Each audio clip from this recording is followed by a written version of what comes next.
This morning we're going to start out in Exodus chapter 5. I have a whopping one verse to read in chapter 5. Exodus chapter 5. And I'm not going to read it until everybody has it, because without it we don't go anywhere today in this message, all right? So Exodus chapter 5 verse 1. Exodus chapter 5 verse 1. If you don't know where Exodus is, go all the way to the beginning of that Bible. That first book is Genesis. The second one is Exodus. Go to chapter 5, look at verse 1. Exodus chapter 5, verse 1. I don't often do this, but I just feel like it's on my paper, and this week it's just time. Hey, today I'm entitling my message. I normally don't give them titles. Actually, Zach calls me the next day and says, "What do you want to call that sermon?" I say, I don't know. How about this? Based on how it came out. But my message title today is, "It's Time to Leave This Place." It's time to leave this place. Let's go to Exodus chapter 5, verse 1. If you got it, say, "I got it." If you don't, say, "Wait," because we are going to wait. I didn't hear wait. Exodus 5:1. It says, "And afterwards Moses and Aaron came to Pharaoh. Thus says the Lord God of Israel, let my people go, that they may celebrate a feast to me in the wilderness." Now we know this story, right? This is the story where Moses goes back into Egypt, and he has to talk to Pharaoh, and he has to say, you have to let the people go. They've got to go out of their bondage, out of their slavery. And we know the parallel that is in the New Testament. We've talked about that several times. But this is what I want to focus on this morning. This message to his people who are in Israel is, it is time for you to leave this place and come out into the wilderness and worship me. And celebrate with me, and have this time of worship with me. Now listen, this is God. God could have easily said, I'm going to come in, I'm going to waylay the Egyptians, I'm going to give you that town and that city, and you can worship me there. But that's not what he said. What he said was, I want you to come out of there. I want you to leave, leave the place that you are currently in and come to another place and worship me. I want you to leave the place you are. And listen, this is what I'm saying this morning. Some of us need to leave the place we currently are and start worshiping God in the place he called us to. And you've got to come out of the place you are in order to go into the place to worship him. Listen, you cannot worship him if you're living in the enemy's camp. You cannot worship him if you're wearing shackles. You cannot, watch this, you cannot worship him if you find your meals in what your captor is providing. You cannot worship him if you stay where you are. You cannot worship him. You have to go out to where he calls you. You cannot worship him if you're satisfied with where you are. If you like the onions and the leeks and the carrots of Egypt, you cannot worship him. You cannot stay and be satisfied where you are when he calls you out of that place. Let me show you another example of where they leave where they are to go to a place to worship. It's in Matthew chapter 17. We know this story. We call it the Mount of Transfiguration. This is where Jesus takes some of his disciples to the top of a mountain. And it goes like this in 17:1. 6 days later, Jesus took with him Peter, James, and John, his brother, and he led them up on high to the mountain by themselves. And he, Jesus, was transfigured before them. His face shone like the sun. His garments became white as light. And behold, Moses and Elijah appeared before him, talking with him. And Peter said to Jesus, can you imagine? Lord, it's good for us to be here. I'm standing in the presence of Jesus in his transfigured body, where Moses and Elijah are there. The God of the creator of the universe is about to shine down in an amazing way. And this is what Peter says. The same Peter who's always popping off at the mouth and saying dumb stuff. This time he just says, it's really good to be here. Whoa, it's good to be here. And if you wish, Jesus, I'll make 3 tabernacles here. One for you, one for Moses, one for Elijah. And while he was still speaking, watch this, a bright cloud overshadowed them. And behold, a voice came out of that cloud, and it said, this is my beloved Son, with whom I am well pleased. Listen to him. And when the disciples heard this, we're talking about Peter, James, and John, they fell to their face to the ground and they were terrified. Oh, I got to stay there. At Mount Sinai, God spoke to Moses. And Scripture records that when God spoke to Moses, the mountain shook. The people in the base camp were afraid. They said it's like thunder, and the mountains are being rended by his voice. And here they are standing in front of that same God who speaks, and they hit the ground terrified. Why? Listen, these guys have read the Torah. They know the story. Here's the story. God says, don't touch the mountain or you will die. And that same God is standing right over them saying, it's me. This is my son. I love him. Listen to me. They recognized we're in the presence of God. That was his voice. They fall to the ground terrified. And Jesus came to them and he touched them. I could camp out and preach a whole message on that right there. He saw their terror. He saw their respect. He saw their falling on the ground and saying, we're in the presence of God. We need to be awestruck. And he touched them. And he said, get up. Don't be afraid. Get up. Don't be afraid. Listen to me. You're not at Sinai. Don't be afraid. And lifting their eyes, they saw no one except Jesus alone. Now listen to me. When they were at the bottom of the mountain, when they were standing down there before they went up, they hadn't seen any of this. But Jesus called them to the top of the mountain because at the bottom of the mountain, you can't see his face shine like the sun. At the bottom of the mountains, you can't see his garments are white as light. At the bottom of the mountain, you can't see the fathers of faith and hear the voice of the God. But at the top of the mountain, the cloud and the glory of God overshadows you. And you can hear the voice of God and you can get touched by Jesus, but you can't do it at the bottom. You got to leave where you are and go to the top. You got to go to that place where he is, where he's going to touch you, where you're going to see the glory of God. It's called going and leaving the place where you are. He'll take you to a new place to worship him. He wants to change your environment.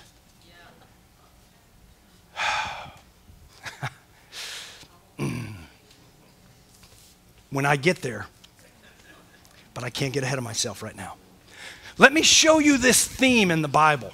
The theme of you got to leave this place. You cannot stay where you are. You've got to get out of that and go to a place where you're with him. You got to get out of that and go to the place that he calls you. You got to leave where you are and go to the place where you're with him in worship. Do you remember a guy named Peter on a boat? Jesus walks along the shore, and what does he say? Peter, follow me, and I'll make you a fisher of men. Peter, get out of the boat. Peter, get out of the life that you know. Peter, get out of the humdrum of fishing. Peter, get out of that place and come with me. God speaks to Abraham. He says, you live in the Ur of Chaldees. That's not the land I have for you. I want you to pack up your whole family and I want you to leave. I want you to get out of the place where you are, where you've raised your family, where your heritage, where your traditions are. I need you to leave those heritages and traditions, and I need you to go to a place where you're going to worship me. There was a guy named Moses. He was in Midian. He was tending sheep. And God said, you can't stay here and worship me. You got to leave this place and go back. Watch. You got to get out of the fear of your past and come to this place where you can worship me. Ruth, you remember Ruth?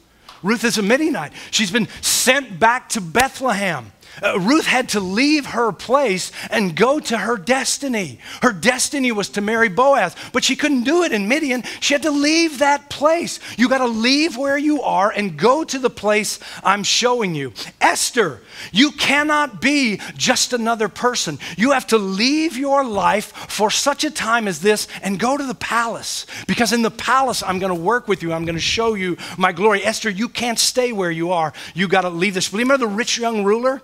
Hey, I've obeyed all the commandments. No, what you got to do is leave the wealthy lifestyle and follow the servant lifestyle, and I'll store up treasures for you in heaven. But you can't stay in your wealth.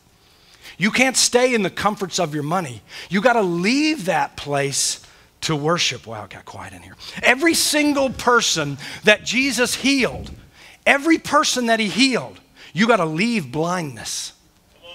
You got to leave deafness and dumbness. You got to leave that world of being a victim, of needing from other people. You got to leave that world so that you can walk into what I have for you. Even Mary. Now, Mary's was a little different. He didn't ask her to leave that town, although she left to go see Elizabeth. What he said was, you got to leave your reputation.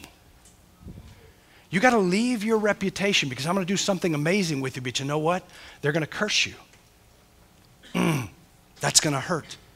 Sometimes I have to leave myself. Sometimes I have to get away from me. I have to get away from me in order to worship God. Sometimes God calls me and says, are you going to stay in that place that's all about you? Are you going to leave that place? Listen, sometimes you're going to love this. Sometimes you got to leave the person you're sitting next to in worship, because God's presence is coming into the room and they're asking you, do you want to go to Golden Corral after this? Did you write that check? Did you put it in the mail? And so if you look at what happened with Moses, he goes in and he says they have to leave this place to go where they're supposed to go. What does Pharaoh do? He creates a distraction. He says, no, they got to work harder without straw. What do you think that did to their relationship with this God who was supposed to rescue them? It was a distraction. Listen, sometimes you got to tell the person next to you, I got to go down front. I got to go to the back. I got to get away from you because you're not in the place, and I got to leave this place.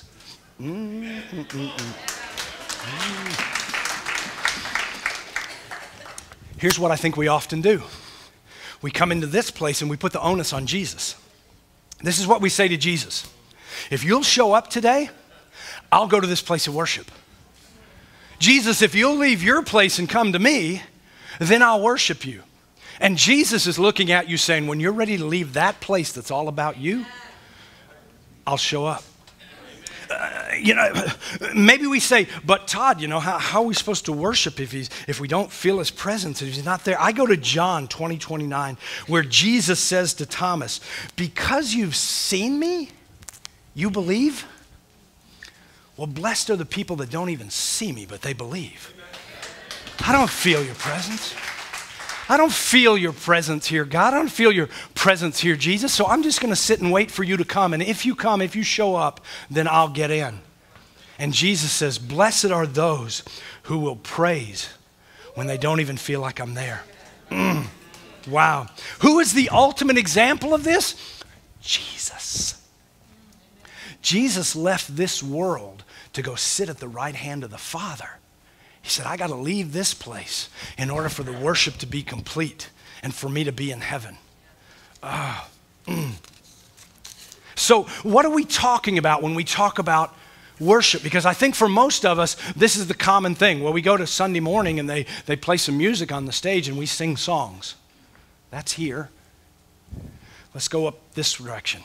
Well, maybe what we need to do is we need to really try to forget about our week and our day, and we really need to passionately sing these. Okay, well, we can passionately sing. Well, maybe what we need to do is close our eyes. Close our eyes. Nobody will know I'm doing that. But if I just close my eyes, maybe I can get a little more in the zone. Maybe I'm willing to say, I'm not all that worried about the people around me, so I'm gonna lift my hands. I hope I don't hit my wife on the way up because she looks at me. I'm going to feel stupid. Maybe what I'll do is I'll get a little more. Listen to me. Here's what's wrong with that mentality. You're trying to create a worship atmosphere. And what you have to do is leave your atmosphere and go to the atmosphere of worship. What do I mean by that?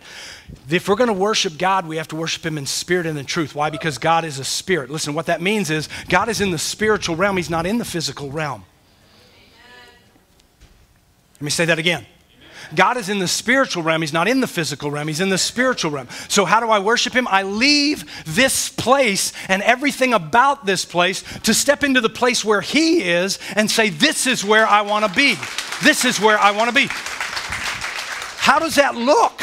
I don't know how it looks. I'll tell you how it looks for me. Sometimes it looks in a joyful, laughing, jumping up and down, and sometimes I'm in a snot fest on the floor.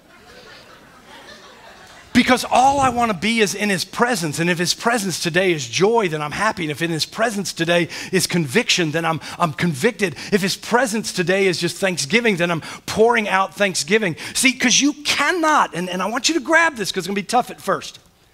You cannot worship God depressed. You got to leave that place. Why? Watch, because where God is, there's no depression. How can I bring it into his presence? How can I go before God and say, well, I hope you want to hear from me today. It's been a tough week. All the saints and angels, they bow before me, God. I have to leave that place when I'm distraught and go into that place of worship. I have to worship God where he is, because when I'm in the presence of God, these things don't exist. Listen, some of you know this. Some of you are worshipers, and you know what it means to get into a place of worship where there's nothing going on around you in the physical, where there seems to be an angelic host around you with you, where you're just lost in getting connected with God and feeling his presence, and you don't care what anybody else around you is doing or saying. Watch this. Let's go to Song of Solomon, chapter 3. Song of Solomon, chapter 3. I want to show you what kind of worship we're talking about. Song of Solomon, chapter 3. Now, this is what we know about the book of Song of Solomon. It's actually a book of two lovers. Just being real gut straight out honest with you, the book is a conversation between two lovers. But what we know is that the parallel, the example left for us is Christ and his bride. And this is a message from the bride to Christ. I want you to look at the passion in what's being said here. On my bed at night I sought him, whom my soul loves. I sought him, but I didn't find him. So I must arise and go out about the city, into the streets and in the squares. I must seek him, who my soul loves. I sought him, but I didn't find him. The watchmen who make the rounds in the city, they found me and said, have you seen him whom my soul loves? Scarcely I had left them when I found him whom my soul loves. And I held on to him, and I would not let go until I had brought him into my mother's house and into the room of her who conceived me. Listen, this is what this speaker is saying. I'm so desperate to be in his presence that I will go to no ends to find him. And when I find him, I will grab him and I will hold him and I will not let him go. This speaks of Jacob the night his name gets changed to Israel. Why? Because he holds on and says, I will not let you go until you bless me. This is too important. Being with you is everything for me. I need to hear from you. I need to connect with you. Isaiah talks about this. In Isaiah chapter 6, verse 2, it says, Seraphim stood above him. They had 6 wings, and 2 covered their face, and 2 covered their feet, and with 2 they flew. And they called out to one another. Listen, what we're going to talk about here is the angelic host worshiping. Watch this. And they called out to one another and said, Holy, holy, holy is the Lord of hosts, and the whole earth is full of his glory. Now that's a big enough picture for me. That's a big enough picture when the seraphim, the cherubim are flying around and they're crying out, holy is the Lord of hosts. Holy is the Lord. The world is full of his glory. But watch verse 4. And the foundations of the thresholds trembled at the voice of him who called out while the temple was filling with smoke. Listen, There was so much praise going on that the foundation of the place shook. They were not in the physical realm. There was a voice that was crying out, holy, holy, holy. And it was so intense that things that seem like they'll never move, move. Things that seem like they are in place and cannot be shaken, get shaken. They get broken. They get mixed up. They get moved. They no longer have a hold on you. The shackles fall off. The bondage is not there. Why? Because when you get in the presence of God and worship happens, things that don't typically move.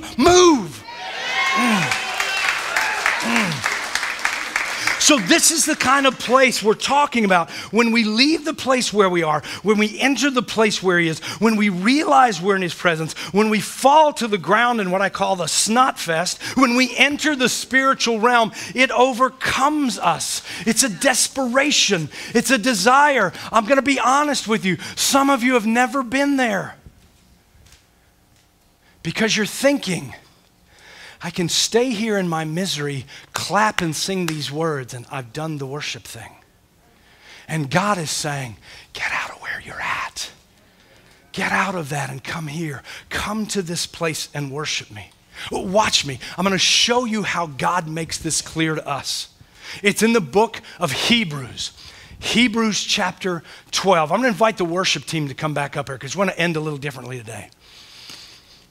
I want to show you something in the book of Hebrews because even God, even the Holy Spirit in the inspired words of the writer of Hebrew says, you were afraid to come up to the mountain, but you don't have to be afraid to come up to the mountain anymore. Watch, Hebrews chapter 12, verse 18. Hebrews 12, 18, you got it? Then I'll wait because I'm still hearing pages. Hebrews 12, 18. You got it? All right, now watch this. For you have not come. So the author is saying, you have not gone to what I'm about to describe. You have not come to a mountain that can be touched, and to a blazing fire, and to a darkness and a gloom and a whirlwind, and to the blast of the trumpet and the sounds of the words. Which sounds was that those who heard, they begged that no further word would be spoken to them. What are they talking about? They're talking about Mount Sinai. They were at the base of Mount Sinai, and the voice was so mighty, and the mountain was shaking so much, they said, please tell him to stop. We're terrified. This is a God who is overwhelming to us, and we're afraid. He said, you have not come to a mountain that can be touched, to a blazing fire, to a darkness, a gloom, and a whirlwind, to a blast of a trumpet, to the sound of the word, and the sound with those who beg would no longer be spoken to them. For they could not bear the command, even if a beast touches the mountain, gonna be stoned. And so terrible was the sight that Moses said, I am full of fear and trembling. Moses said, I'm scared to death of what's on this mountain. I'm scared to death to go approach this God. I am terrified of this God. But look at 22 because the redemption comes rushing in. Remember 18, you did not come to this mountain. 22, but you have come to Mount Zion. And at Mount Zion and to the city of the living God, the heavenly Jerusalem, and to myriads of angels, and to the general assembly of the church of the firstborn who were enrolled in heaven, and to God, the judge of all, and to the spirits of the righteous made perfect. And you've come to Jesus. He's the mediator of a new covenant, a new relationship between you and God, and to the sprinkled blood, which speaks out better than the blood of Abel. See to it that you don't refuse him who is now speaking. For if those did not escape when they refused him, who warned them on earth, much less will we escape, who turn away from him who warns us from heaven. And his voice shook the earth then. But now he has promised, saying, yet once more I will shake not only the earth, but also the heavens. This expression, yet once more, denotes the removing of those things which cannot be shaken. The removing of the things that we think cannot be shaken, as of created things. so that those things which cannot be shaken remain. Therefore, since we receive a kingdom which cannot be shaken, let us show gratitude by which we may offer to God an acceptable servants with reverence and awe, for our God is a consuming fire. This is the God who says, I know at Sinai it was terrifying to be in my presence, but I'm inviting you to Zion now. I'm inviting you where there's a new covenant in Jesus Christ. I'm inviting you to the place where the heavenly realm and the angelic host are. I'm inviting you, watch, to leave the place you're in and come to Zion. I'm inviting you to leave, hear me out, feeling unworthy. Listen to me, you got to leave that place. I'm inviting you to leave anger. You got to leave that place. I'm inviting you to leave depression and loneliness. You got to leave that place. We cast our cares on him because he is faithful. You got to leave that place of sadness. You got to leave that place of financial stress. You got to, some of us, leave that place of pride.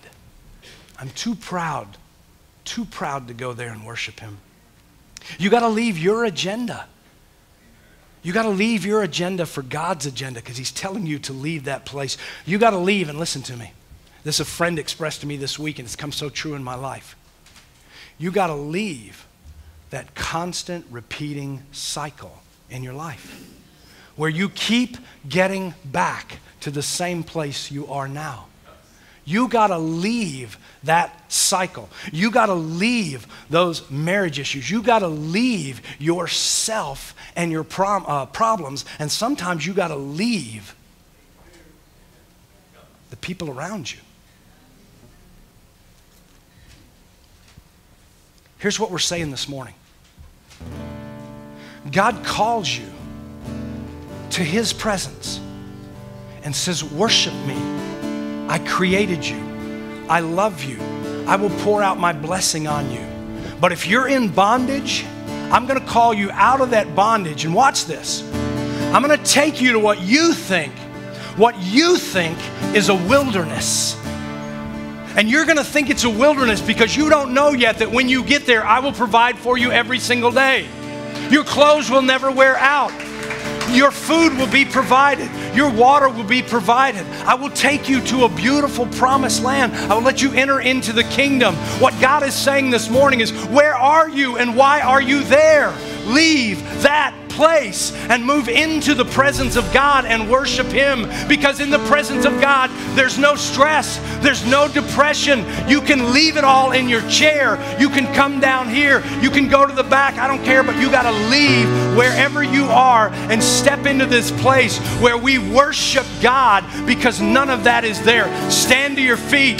Let's end today worshiping God, and I invite you to leave that place where you are. It will do you no good. It is bondage. It will hold you down. You will never know what it's like to be in the presence of God if you stay in the place where you are. Leave that place where you are. Leave that place where you are.